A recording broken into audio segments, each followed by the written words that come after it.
देखिए मैंने वहां प्रेजेंट कंटिन्यूअस में आपको बताया कि पहले किसी वाक्य की पहचान करना हमें बहुत अनिवार्य होता है, आवश्यक होता है।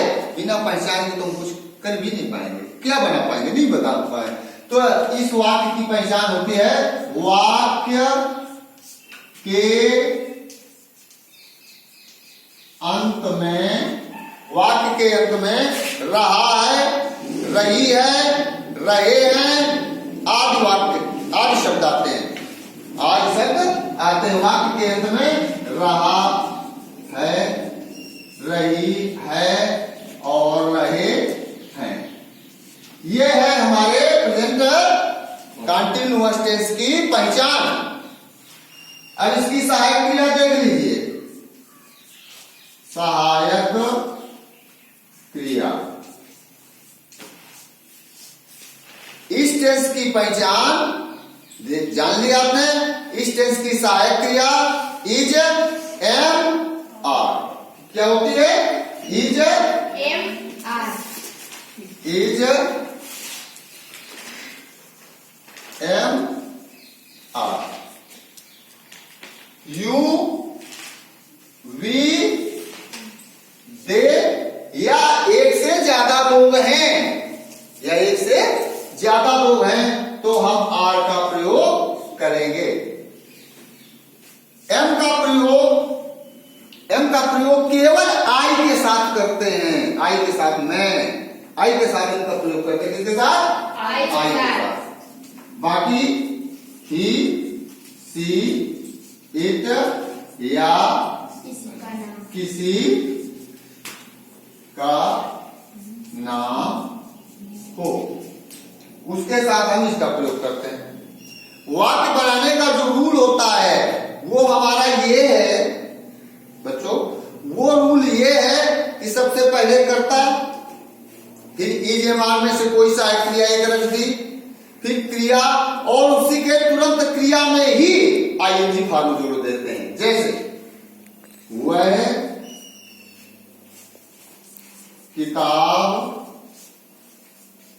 पढ़ रहा है, वह किताब पढ़ रहा है, ये है हमारा वाक्य।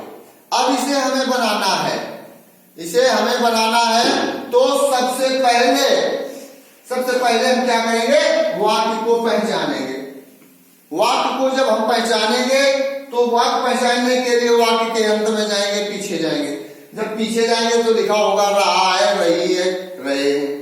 जब ये पहचान अगर हमें मिल जाती है तो हमें ये क्लियर हो जाता है कि हमें हमारा ये वाक्य प्रेजेंट कंटिन्यूअस टेंस का।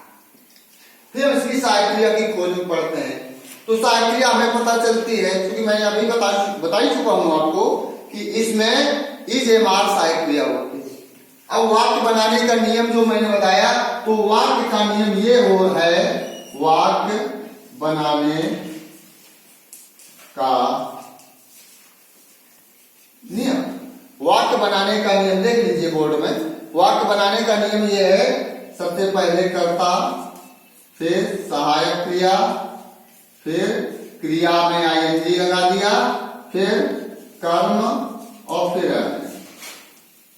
जैसे हमारा ये वाक्य है, वह किताब पढ़ रहा है, वह किताब पढ़ रहा है, तो कर्ता क्या हुआ? वह। तो वह की क्या लिखी मैंने? ही। अब ही के साथ कौन सी सहायक क्रिया लगेगी? ही के साथ कौन सी सहायक क्रिया लगेगी? इज। ही एक वचन है तो इज लगा दिया, ही इज। अब क्रिया क्या है? पढ़ना। वो क्या कर रहा है? क्या कर रहा है? वो पढ़ रहा है ना, तो पढ़ना की हो गई रीड, आईएनजी जोड़ दिया, रीडिंग हो गया।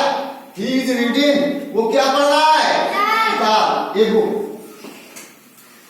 बन गया, ये हमारा वाक्य बन गया।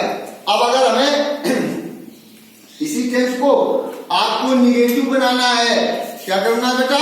निगेटिव बनाना है, नकारात्मक वाक्य बनाना है। आपने देखा होगा बहुत सारे वाक्यों में नहीं लिखा रहता है, बहुत सारे वाक्यों में नहीं लिखा रहता है, वो निगेटिव होते हैं। कौन सी बात होती है? निगेटिव।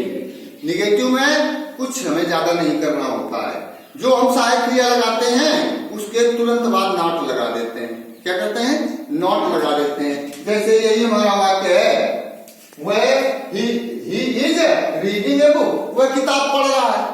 अगर यही वाक्य आ जाता कि वो किताब नहीं पढ़ रहा है तो निगेटिव हो जाता। निगेटिव हो जाता तो हम कुछ ना करते, जैसे इसको बनाया ही करता रखा, इज सहायक क्रिया रखी और इज के तुरंत बाद हमने नॉट लगा दिया। क्या कर दिया? तुरंत बाद नॉट लगा दिया। क्रिया में आईएनजी वही रहेगी, कर्म भी वही रहेगा, निगेटिव बन गया। He is not reading a book. अब चलते हैं प्रश्नवाचक वाक्य में। क्या में चलते हैं?